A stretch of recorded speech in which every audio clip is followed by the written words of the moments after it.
गधा और धोबी की कहानी। एक गांव में एक धोबी रहता था। उसके पास एक गधा था। गधा बहुत मेहनती था, इसलिए धोबी उसका बहुत ख्याल रखा करता था। धोबी के घर के पास ही एक संगीतकार का घर था। उसके घर से अक्सर गाने बजाने की आवाजें आया करती थी।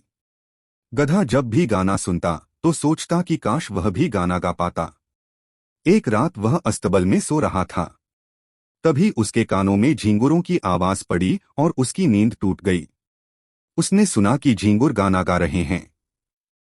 उनका गाना सुनकर गधा उदास हो गया।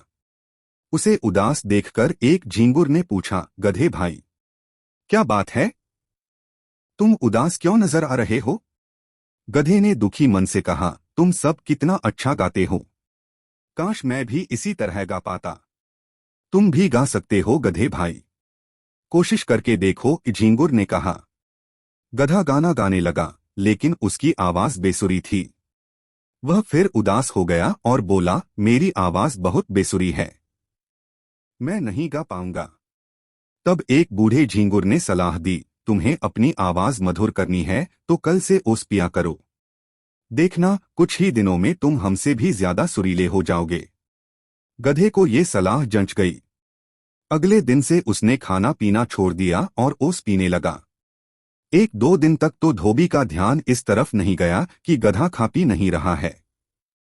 लेकिन कुछ दिनों बाद उसे गधे के अस्तबल में चारा जस का तस पड़ा मिलने लगा और गधा भी कमजोर दिखाई देने लगा, तो उसे चिंता हुई।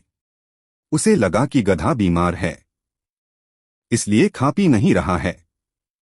वह गधे को एक वैद्य के पास ले गया। वैद्य ने गधे के लिए दवाइयां दी।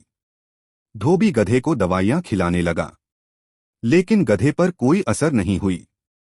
उसने खाना पीना शुरू नहीं किया और वह दिन पर दिन और ज्यादा दुबला पतला और कमजोर होने लगा। धोबी चिंता में पड़ गया कि आखिर उसके गधे को हुआ क्या।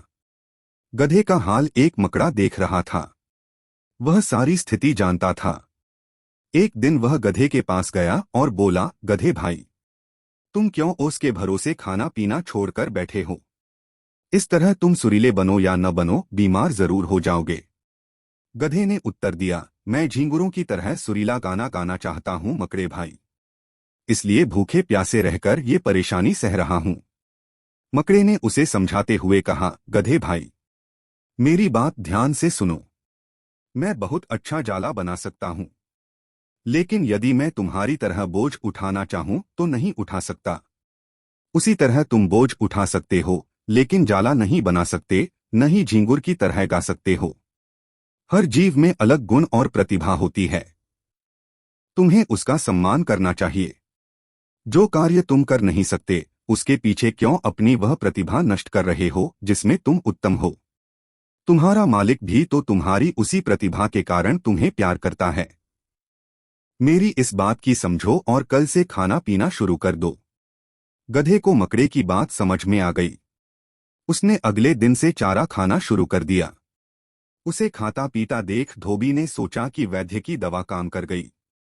वह खुश था कि उसका गधा ठीक हो गया। वह गधे के लिए और चारा ले आया और उसके पीठ पर हाथ फेरकर दुलार करने लगा।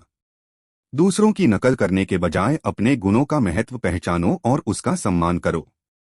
आशा है आपको धोबी और गधा की कहानी पसंद आई होगी। ऐसी ही हिंदी कहानी पढ़ने के लिए हमें सब्सक्राइब अवश्य करें। धन्यवाद।